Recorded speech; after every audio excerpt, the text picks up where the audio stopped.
नमस्कार, स्वागत है अपना बिहार में। मैं हूं हर्षता आपके साथ। सबसे पहले बात करेंगे सोशल मीडिया की लत की, जहां पर ड्यूटी में लापरवाही एक बार फिर सामने आई है।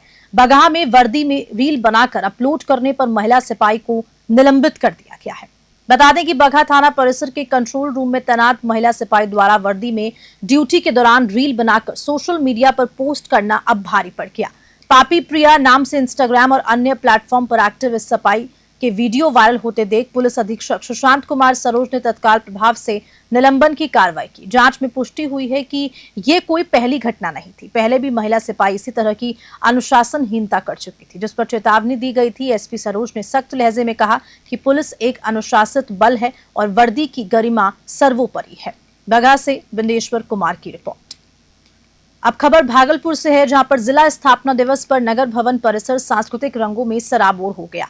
पारंपरिक प्रस्तुतियों और प्रतिभा सम्मान ने कार्यक्रम को ऐतिहासिक और प्रेरणादायक बना दिया। भागलपुर जिला स्थापना दिवस का आयोजन नगर भवन परिसर में बड़े ही धूमधाम और सांस्कृतिक गरिमा के साथ संपन्न हुआ।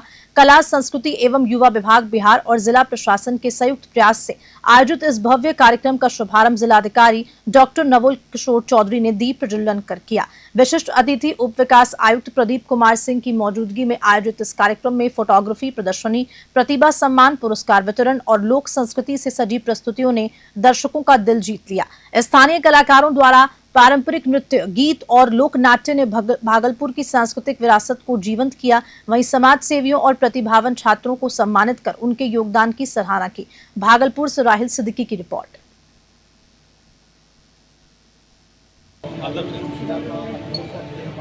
अरे आईडी नीचे करो यार, मुझे अब पूछ रहा था।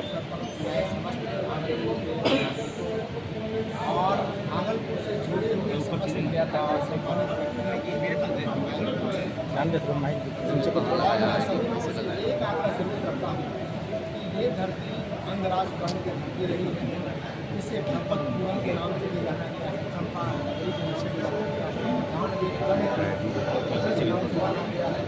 हमारी इस भागलपुर की धरती त्रिपुरा ये मंदिर आर्ट को इस धरती में जन्म दिया। इस धरती लखीसराय से खबर है, जहां लक्ष्मीपुर गांव में जमीन विवाद में एक व्यक्ति की लाठी और लोहे की रॉड से पीट कर हत्या कर दी। पुलिस ने मामले में कार्रवाई शुरू कर दी है। लखीसराय जिले के सूर्यगढ़ा थाना क्षेत्र के लक्ष्मीपुर गांव से दिल दिला देने वाली घटना सामने आई, जहां जमीनी विवाद के चलते 55 वर्षीय सुरेश यादव की बेरहमी से पीटकर हत्या कर दी। बताया जा रहा है कि रात के समय सुरेश यादव अपने बथान में सोए हुए थे, तभी गांव के ही बिट्टू कुमार, चंदन कुमार, वकील यादव, नंदन यादव और अभय कुमार वहां पहुंचे और लाठी डंडे एवं लोहे की रॉड से हमला कर उनकी जान ले ली। घटना की सूचना मिलते ही एसडीपीओ शिवम कुमार और सूर्यगढ़ा थाना पुलिस मौके पर पहुंची। शव को कब्जे में लेकर पोस्टमार्टम के लिए भेजा गया। मृतक के पुत्र के आवेदन पर सभी पांचों के खिलाफ मामला दर्ज किया गया है। लखीसराय से संतोष कुमार गुप्ता की रिपोर्ट। घटना तो सर हम घर में सूते हुए थे, बूंद पड़ने लगा। उसके बाद वो हमारा 2 को भतीजा गया वहाँ, तो वो जब वहाँ गया देखा कि 8 आदमी हमरे बथान से बाहर जा रहा है नीचे। उधर से घोड़ा देखा कि हमारा बाप के मार दिया है। वो घर जाके बोला। उसके बाद हम लोग वहाँ गए तो देखे कि ठीक मृत है, नीचे में गिरा हुआ। उसके बाद वही उठा के वो खटिया पर दे दिया। वो पहचान किया 8 गो में 5 गो का उनका पहचान है। वो लड़का कौन कौन है, हमारा गांव का आदमी है। तो विवाद था क्या? विवाद तो 10 साल से उससे विवाद जमीन का चल रहा है। नंदन यादव है। कहाँ सोए हुए थे? बथान पर। कैसे हत्या किया? हत्या तो उसको मार के कर दिया है जी। तो थाना को सूचना दी है? थाना को हम तो जब वहाँ पहुँचे इसको निकट, तो हम तुरंत चौकीदार को बुलवाए। चौकीदार ग्रामीण लोग है, उसको हम बुलवाए। वो आए, 2-3 बापू थे। पुराना चौकीदार भी उसका बाबू है, अभी नया में। आज सुबह करीब 5 बजे सूर्यगढ़ा थाना अंतर्गत लक्ष्मीपुर से एक सूचना मिली थानाध्यक्ष को कि वहाँ पे एक व्यक्ति जो कि अपने बथान में सोए हुए थे, उनकी हत्या कर दी गई है। उनकी पहचान सुरेश यादव के रूप में जो है स्थापित हुई है और साथ ही घटनास्थल पे एफएसएल की टीम भी गई। मेरे द्वारा भी घटनास्थल का निरीक्षण किया गया। उस क्रम में जो है ये सब प्रतीत हो रहा है कि वहाँ पर ही जो एक खूंटा, जो कि बथान में वहाँ पर गाय मवेशी को ही बांधा जाता था, तो खूंटे से वार करके जो है उनकी पीट करके हत्या प्रथम दृष्टया कारित किया जाना प्रतीत हो रहा है। इसमें तत्क्षण जो है उनके पुत्र के द्वारा वहाँ पर जो फर्द बयान दिया गया, जिसमें कि 5 लोगों को नामजद करते हुए उनका फर्द बयान अंकित किया गया, जिसके आधार पर प्राथमिकी भी दर्ज की जा रही है। इसमें गिरफ्तारी के लिए एवं संलिप्तता के संबंध में साक्ष्य संकलन के लिए लगातार कार्रवाई की जा रही है। बहुत जल्द ही हम इसमें शामिल सभी लोगों की गिरफ्तारी सुनिश्चित कर लेंगे। हत्या का वजह क्या रहा है सर? पूछताछ के क्रम में जो प्राथमिक पूछताछ वहाँ उनके पुत्र और अन्य परिजनों से हुई है, उसमें बताया जा रहा है कि 1995 से ही जो है, जिसमें अभियुक्त जिनको बनाया जा रहा है उनके और जो मृतक हैं उनके बीच में 3-4 कट्ठा ज़मीन को लेकर के विवाद जो है वो चला आ रहा था। उसी क्रम में पहले झगड़ा हुआ था। अभी हाल फिलहाल में किसी झगड़े की सूचना थाना को नहीं थी, लेकिन कहा जा रहा था कि उसके वजह से दोनों में अनबन रहती थी और उसी कारण से ये हत्या की, ऐसा जो है परिजन है उनका आरोप है। इसकी तफ्तीश की जा रही है, साक्ष्य का संकलन किया जा रहा है, साक्ष्य के अनुरूप इसमें आगे कार्रवाई होगी। घटनास्थल से सर क्या कुछ बरामद? घटनास्थल पे एक जो है टुकड़ा बरामद हुआ है, जो खूंटा है उसमें रक्त लगा हुआ खूंटा बरामद हुआ है। वहाँ पे मिट्टी पे जो है खून के छींटे पाए गए थे। एफएसएल की टीम जो है वहाँ पे जितने भी साक्ष्य मिले हैं उनको संकलित करके लेके गई है। इसके साथ ही पोस्टमार्टम के लिए जो शव को भेजा गया है, पोस्टमार्टम के क्रम में भी जो साक्ष्य इसमें उपलब्ध होता है और बाकी टेक्निकल एविडेंस लेते हुए हम लोग इसमें कार्रवाई करेंगे। सिवान से खबर है, जहां पुलिस को बड़ी सफलता मिली है। 25,000 के इनामी टॉप 10 कुख्यात अपराधी रंजीत सिंह को दरौंदा पुलिस और एसटीएफ ने संयुक्त रूप से गिरफ्तार किया। सिवान जिले के दरौंदा थाना क्षेत्र में पुलिस को एक बड़ी कामयाबी हाथ लगी है। गुप्त सूचना के आधार पर दरौंदा पुलिस और एसटीएफ की संयुक्त कार्रवाई में ढोलकिया पुल के पास से टॉप 10 कुख्यात अपराधी रंजीत सिंह को गिरफ्तार किया गया। एमएच नगर थाना क्षेत्र का निवासी रंजीत सिंह 25,000 का इनामी अपराधी था और उसके खिलाफ दारुंदा, दरौली और जीबी नगर तरवारा थाने में कई गंभीर मामले दर्ज हैं। महाराजगंज अनुमंडल पुलिस पदाधिकारी राकेश कुमार रंजन ने इस गिरफ्तारी की पुष्टि करते हुए बताया कि अपराधी की लंबे समय से तलाश की जा रही थी। गुप्त सूचना के मुताबिक चलाए गए विशेष ऑपरेशन में उसे आखिरकार गिरफ्तार कर लिया गया। सिवान से गगन पांड्या की रिपोर्ट।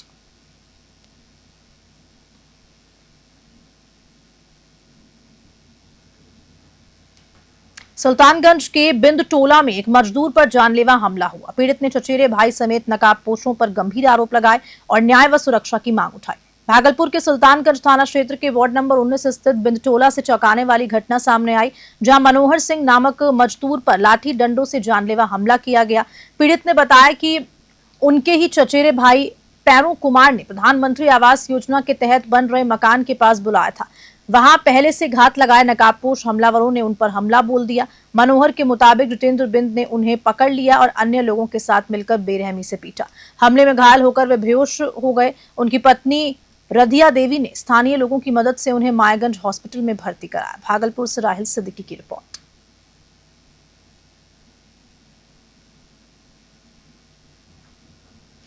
बगहा पुलिस ने तमिलनाडु के नामागिरीपेई में 25,000 के इनामी अपराधी शेख बरकत को गिरफ्तार किया। ये मार्च 2024 से फरार चल रहा था।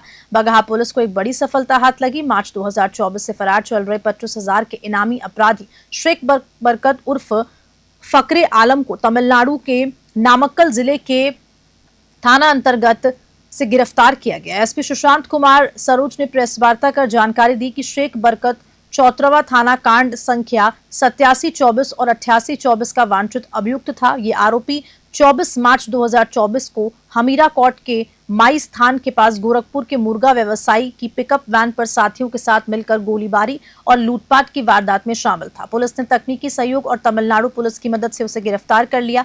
इससे पहले मामले के अन्य अभियुक्तों की गिरफ्तारी हो चुकी थी और आरोपी बरकत की संपत्ति की कुर्की भी की गई थी, फिर भी वे फरार चल रहा था। बगहा से बिंदेश्वर कुमार की रिपोर्ट।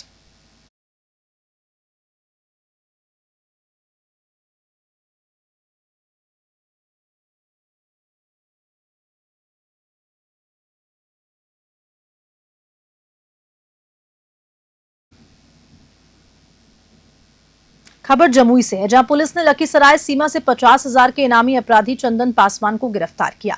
वे कई जिलों में लूटपाट की वारदातों को अंजाम दिया करता था। जमुई पुलिस को एक बड़ी कामयाबी मिली है। 50,000 रुपए के इनामी कुख्यात अपराधी चंदन पासवान को पुलिस ने जमुई लखीसराय सीमा क्षेत्र में गिरफ्तार किया। चंदन पासवान नूरसराय थाना क्षेत्र के वेलसर गांव निवासी कृष्णा पासवान के पुत्र हैं और उस पर संगठित आपराधिक गिरोह का हिस्सा होने का आरोप है। ये विशेष रूप से रेलवे स्टेशन और बस अड्डों के आसपास यात्रियों को निशाना बनाकर सुनसान जगहों पर ले जाकर लूटपाट करा करता था। एसपी मदन आनंद ने प्रेस कॉन्फ्रेंस में बताया कि चंदन पासवान के खिलाफ पटना, जमुई, मलियापुर, सोनो समेत कई थाने में क्षेत्रों में लूट और छिनतई ने मामले दर्ज किए हैं। गुप्त सूचना के आधार पर एसडीओपी सतीश सुमन के नेतृत्व में एक विशेष टीम का गठन हुआ, जिसमें मलियापुर थाना अध्यक्ष विकास कुमार, अवर निरीक्षक महेश कुमार और जिला आसूचना इकाई की टीम शामिल रही। जमुई से धीरज कुमार सिंह की रिपोर्ट।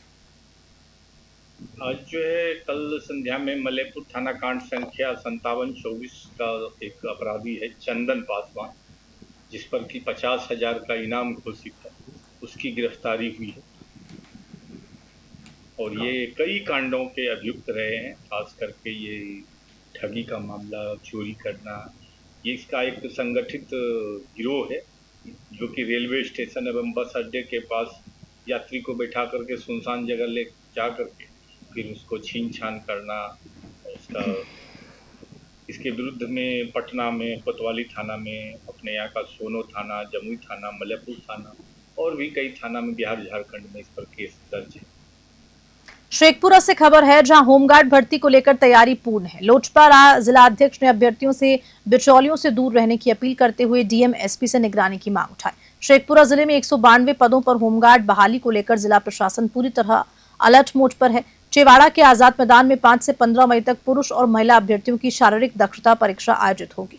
डीएम आरिफ अहसन और एसपी बलराम कुमार चौधरी ने परीक्षा स्थल का निरीक्षण कर अधिकारियों को निष्पक्ष और कदाचार मुक्त जांच सुनिश्चित करने के निर्देश दिए। साथ ही वीडियो रिकॉर्डिंग, सुरक्षा और मूलभूत सुविधाएं जैसे शौचालय, पेयजल की व्यवस्था भी की गई। इस बीच लोजपा के जिला अध्यक्ष इमाम गजाली ने बहाली में सक्रिय असामाजिक तत्वों को लेकर चिंता जाहिर की। उनका आरोप है कि कुछ दलाल अभ्यर्थियों से मेरिट लिस्ट में नाम लाने के नाम पर ठगी कर रहे हैं। शेखपुरा से रंजन कुमार की रिपोर्ट। भैया पर मैंने अपने फेसबुक से मैंने उसको आज अपना बयान भी भेजा है। लेकिन सबसे पहले बात तो मैं अपने राष्ट्रीय अध्यक्ष चिराग पासवान का शुक्रिया अदा करेंगे और एनडीए सरकार का शुक्रिया अदा करेंगे, खासकर हमारे मुख्यमंत्री नीतीश कुमार जी का शुक्रिया अदा करेंगे कि वो जो बोलते हैं वो करते हैं। और चिराग पासवान का नारा था बिहार फर्स्ट, बिहारी फर्स्ट, उसको लेकर जो बहाली निकली होमगार्ड की इतने बड़े पैमाने पर, तो उसके लिए सबसे पहले एनडीए की पूरी टीम को शेखपुरा लोक जनशक्ति पार्टी रामविलास की तरफ से दिल गहराएं से मुबारकबाद। कहने का मतलब ये था कि यहाँ जो हमारे पदाधिकारी हैं, डीएम साहब हैं, एसपी साहब हैं, उनकी जो तत्परता, सारे पदाधिकारी जिस तत्परता से, जिस पारदर्शिता से वो काम कर रहे हैं, वो माइंड ब्लोइंग, बहुत अच्छा काम कर रहे हैं। वो जितनी तारीफ़ की जाए कम है। लेकिन कुछ बिचौलिए, देखिए हम लोग पॉलिटिकल आदमी हैं, हमारे पास ही शिकायत आएगी, अधिकारी के पास शिकायत नहीं जाएगी। शिकायत जब भी आएगी जिसको हमसे मोहब्बत है, और लोगों को मोहब्बत इसलिए कि हम लगभग 15,000 वोट के मालिक हैं, तो शिकायत तो मेरे पास ही आएगी। शेखपुरा में 5 मई से प्रस्तावित है, जो कि 15 मई तक चलेगा। शेखपुरा ज़िले में टोटल 9,270 कैंडिडेट ने आवेदन दिया है, जिसमें कि 192 हमारे यहाँ वैकेंसी है। उसी से संबंधित जो है सभी तैयारियाँ जो है पूरी कर ली गई है। चेवाड़ा में आज़ाद मैदान में हम लोगों का जो है फिजिकल टेस्ट होगा। फिजिकल टेस्ट में 5 चरण है, 2 क्वालिफाइंग है, 3 पे मार्किंग हुआ, जिस पर मेधा सूची तैयार की जाएगी। इसके साथ जो भी व्यवस्थाएँ हैं, जो भी तैयारियाँ हैं, वो सभी कर ली गई है। सारा जो मेजरमेंट है, सारा एंट्री वगैरह सब कुछ ऑनलाइन होगा और इलेक्ट्रॉनिक डिवाइस के माध्यम से किया जाएगा। सारे दंडाधिकारी और पुलिस अधिकारी जो है सभी की प्रतिनियुक्ति हो गई है, तो हम लोग सब तैयारी पूर्ण कर चुके हैं और परसों से हम लोग का। सिवान से खबर है, जब नागेश्वर दास को विश्व के दूसरे लाफिंग बुद्धा का खिताब मिला है। उनकी हंसी अब एक आंदोलन बन चुकी है जो जिंदगियों को बदल रही है। विश्व लाफ्टर डे के अवसर पर सिवान के नागेश्वर दास को दूसरे लाफिंग बुद्धा के रूप में वैश्विक पहचान मिली है। उनका नारा हंसी हर घर की जरूरत अब सिर्फ एक नारा नहीं बल्कि एक जन आंदोलन बन गया है।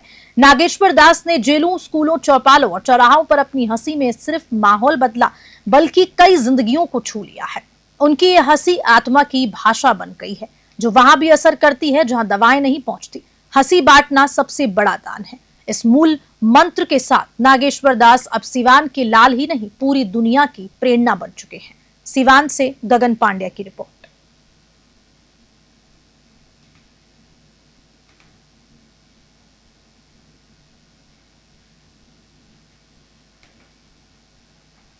सिवान से खबर है, जहां बसंतपुर थाने में पुलिस अधिकारियों को डिजिटल दक्षता के लिए लैपटॉप संचालन का प्रशिक्षण दिया गया ताकि साइबर अपराध से निपटने में तकनीकी सहायता मिल सके। सिवान जिले के बसंतपुर थाना परिसर में थाना अध्यक्ष मनोज कुमार की अध्यक्षता में एक महत्वपूर्ण डिजिटल प्रशिक्षण सत्र आयोजित हुआ। इसमें सभी एसआई और एएसआई को प्रशिक्षक अजीत कुमार द्वारा लैपटॉप संचालन का प्रशिक्षण दिया गया। प्रशिक्षण का मुख्य उद्देश्य पुलिस अधिकारियों को डिजिटल उपकरणों की समझ देना और उन्हें तकनीकी रूप से सशक्त बनाना था। इस दौरान अधिकारियों को लैपटॉप के बुनियादी उपयोग, जरूरी सॉफ्टवेयर्स के संचालन और साइबर अपराध से जुड़े मामलों में तकनीकी प्रक्रिया की जानकारी दी गई। सिवान से गगन पांड्या की रिपोर्ट।